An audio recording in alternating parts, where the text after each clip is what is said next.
Uma pergunta só inicial. Anjo, arcanjo, guerreiro, mentor, qual é a denominação correta? Você que deve ter estudado muito sobre isso. O que é? São Miguel, o quê? São Miguel Arcanjo. É. Não, a A denominação, porque denominação? tem que falar é santo, é Ah, anjo, é sim. arcanjo.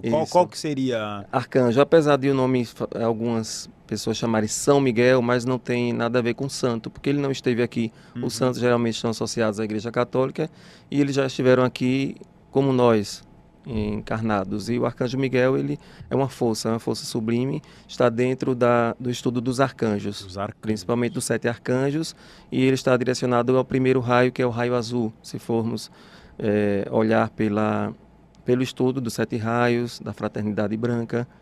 A gente tem essa força do Arcanjo Miguel, que é o arcanjo de batalha, o arcanjo do azul, do raio azul. Como tem outros arcanjos, nós temos o estudo dos 7 arcanjos principais, e ele é um dos arcanjos que você encontra na Bíblia, como Rafael, como Gabriel. São os 3 arcanjos que nós encontramos, e Miguel ele sempre está associado às batalhas, no Apocalipse, guerreando contra o dragão, contra as forças do mal.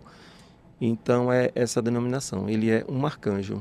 Tá, eu acho que o que o guru perguntou Sim, é sobre a hierarquia, certo. que eu acho que as pessoas têm bastante dúvida, porque a gente tem anjo, a gente tem arcanjo, a gente tem querubins. Exatamente. Como que funciona a ordem de força, poder ou proteção, ou talvez de missão de cada uma dessas entidades? Certo. Então nós temos a divisão de 9 hierarquias. Começamos com serafins, querubins, tronos. Esses são as mais altas. Não que os que estejam embaixo não tenham poder.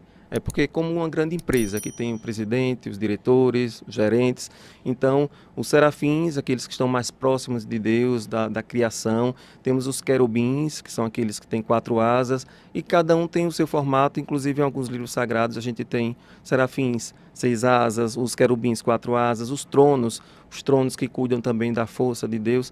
Depois, na segunda hierarquia, nós temos dominações, virtudes, potestades. E na terceira é que nós temos os principados, os príncipes, os arcanjos e os anjos.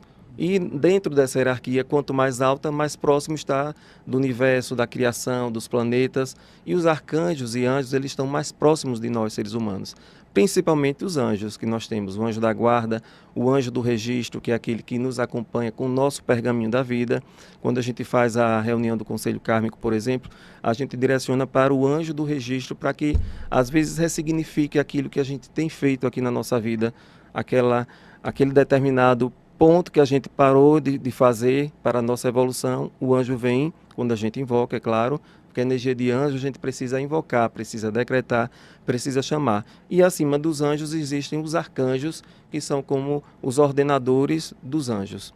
E, como eu falei, existem arcanjos de diversas ordens. Por exemplo, Miguel, ele está na ordem de batalhas, de guerras. Depois nós temos o arcanjo Samuel, por exemplo, os anjos do amor, os arcanjos que tratam dessa seara. Nós temos o arcanjo Jofiel, que é do segundo raio, do raio dourado, da sabedoria. Gabriel, do raio branco. Temos Rafael, da cura, que é do raio verde. Temos também Ezequiel, que é do sábado, e o arcanjo Uriel, da sexta-feira, do raio rubi. Então, cada arcanjo responde por um determinado departamento, digamos assim, dentro dessa hierarquia. E é muito bem feita essa hierarquia. Então, quando a gente quer pedir alguma solução para alguma coisa da nossa vida, a gente vai para aquela hierarquia específica. Por exemplo, os anjos do amor, arcanjo Samuel, que é o dirigente.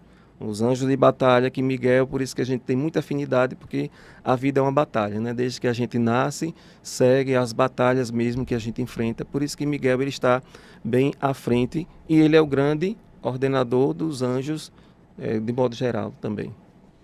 Tá, e então o Miguel Arcanjo, ele seria do raio azul, é isso? Isso, exatamente. Essa interpretação das cores, né, dentro da Terra a gente tem a fraternidade branca, você tem chakras também. Cada cor ela está associada a uma emoção, a um processo de cura ou até mesmo a um propósito, não é? Mesmo. Como que tudo isso se articula e se une, se entrelaça com o Miguel Arcanjo? Exatamente. E Miguel, ele está no comando de todo esse ordenamento, porque sem a força, sem o poder, sem a batalha, a gente não consegue ordenar os chakras, como eu falei. No livro eu faço uma associação dos 7 chakras, das 7 cores, dos 7 raios, dos cristais que você pode também invocar e guardar e fazer ativação para cada raio desse e para cada chakra desse. E Miguel, ele está relacionado ao chakra frontal, que é o nosso pensamento, é aquilo que a gente domina, o domínio da nossa mente. Assim como temos o chakra verde aqui do cardíaco, que vibra com o arcanjo Rafael, que é o arcanjo da cura, é o arcanjo do amor também, que trata junto com Rovena, que é a nossa mestra, com o arcanjo Samuel. Então o arcanjo Miguel, ele está na frente de batalha, cuidando da nossa visão, cuidando do nosso terceiro olho, para que a gente enxergue principalmente, e quebre as forças dos inimigos, visíveis e invisíveis, dessa vida e de outra vida, de outras dimensões. É aquele arcanjo que ele está ali prontamente com uma espada, como tem aqui a imagem que você mostrou. É a nossa espada, quando a gente está dormindo, mas a gente está ali vibrando, e em quarta dimensão a gente está vibrando na força do arcanjo Miguel, para que a gente vença todas as batalhas. Então ele é muito presente, apesar de ele ser primeiro raio, mas ele perpassa todos os raios, porque a gente precisa todos os dias batalhar para alinhamento dos chakras, alinhamento de emoções e tudo que a gente precisa.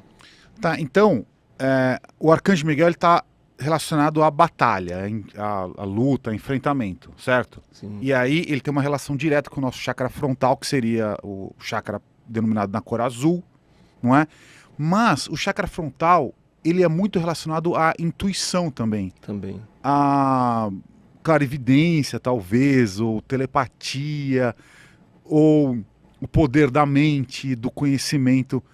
Como que você interpreta, então, essa coisa do guerreiro com as características desse chakra frontal, que seriam... Porque a gente acha essa coisa do chakra do terceiro olho, a gente pensa que é uma coisa mais sutil, digamos assim, é mais no plano espiritual, é menos físico e mais etérico, digamos assim, não é? Quando a gente fala em batalha de enfrentamento do São Miguel Arcanjo, a gente já pensa uma coisa até física mesmo. Como que essas coisas se relacionam, então? Sim. Faz um paralelo para mim. Porque a maior batalha que a gente tem é com a ordenança dos nossos pensamentos, né? A gente perfeito. tem 60 mil pensamentos por dia, e quantos pensamentos que nos levam à destruição, a energias muitas vezes, de inveja, de perseguição. Então, nossa sombra, ela é dominada pela força, pela luz, a luz reluzente do Arcanjo Miguel.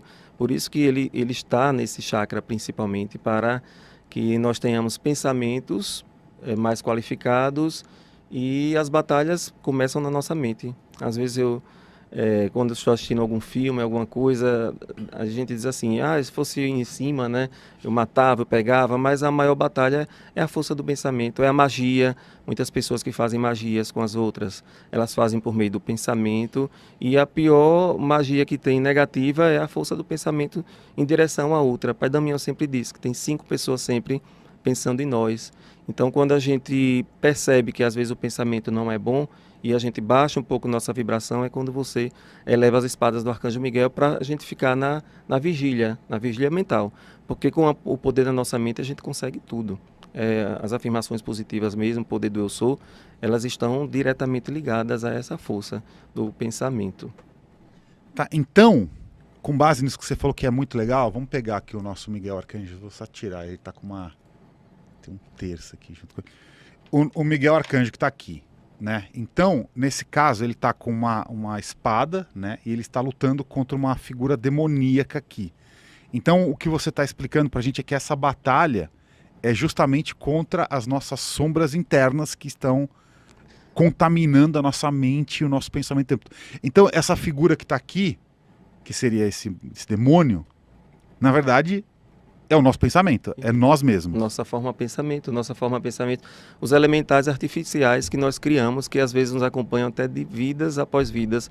Quando a gente cria uma força que nos domina, como você fala muito do medo, o medo ele cria uma forma de pensamento que às vezes nos persegue até vidas atrás, a gente já teve, e sentido figurado é o signo linguístico do Satanás, que a gente fala, né? Do demônio, do dragão, justamente é isso, é nosso pensamento mal qualificado e que a gente dá força e dá poder. E é o oposto da fé, como tem um ditado que diz, o medo bateu a porta, a fé foi ver quem era, não havia ninguém. Porque quando você domina a sua mente, e a fé é isso, é o domínio da mente, que você tem certeza que você vai conseguir vencer as batalhas e nada vai chegar até você. É como aquela história do obsessor. A gente sabe que tem um obsessor, mas se a gente eleva o nosso padrão de pensamento, ele vai ficar aqui raso, ele não alcança. Mas se a gente baixa a nossa vigília, e aí onde está a força do Arcanjo Miguel. A força do Arcanjo Miguel, você invoca, e eu sempre digo, a força de anjo, a força de arcanjo, você tem que decretar. Não é que ele não queira nos ajudar, mas a gente tem que criar o decreto. Por meio dos decretos é que você chama, e é muito e é imediato. Quando você chama o Arcanjo Miguel, a resposta é imediata para aquilo que você está chamando, com força, com determinação, e não com dúvida, não com medo. Isso é interessante o que você falou. Às vezes, quando a pessoa vai fazer uma prece ou um chamado, será que ele vai me ajudar? Eu sou tão azarado. Eu já vi muita gente fazendo isso. Aí você já não está vibrando, provavelmente, na energia desse arcanjo tão poderoso, né? É o que acontece com os benzimentos, Guru. Às vezes a pessoa quer que venha de fora para dentro, mas você tem que acreditar. Se você não acreditar no benzimento, faça, que eu acho que se der certo, Deus, se não der. Eu tinha uma pessoa que eu conhecia que ele dizia que não rezava e não pedia porque os santos e os arcanjos já sabem o que ele quer. Então, dê se quiser, mas não pode ser assim. Quando a gente... É o decreto, a cocriação é assim. Você tem que falar e você tem que acreditar. E você cria. Nossa mente cria a nossa realidade. Isso daí é perfeito. Agora, não pode ter dúvida. Coloca aí também a parte do Diário dos Anjos, que você escolhe um determinado ponto da sua vida, sei lá, um emprego, uma formatura de um filho que às vezes você trabalha, batalha, e você tem que seguir uma sequência racional mesmo, e que vai dar certo, com toda a sua guiança, e acreditar. E eu tenho recebido muitos depoimentos de pessoas que se conectaram, principalmente no Conselho Kármico. O Água de Aruanda faz 4 vezes no ano o Conselho Kármico, e já tem crescido esse movimento de queimar a carta, de transmutar, e é imediato. Pessoas que no mês seguinte já recebem aquela graça alcançada.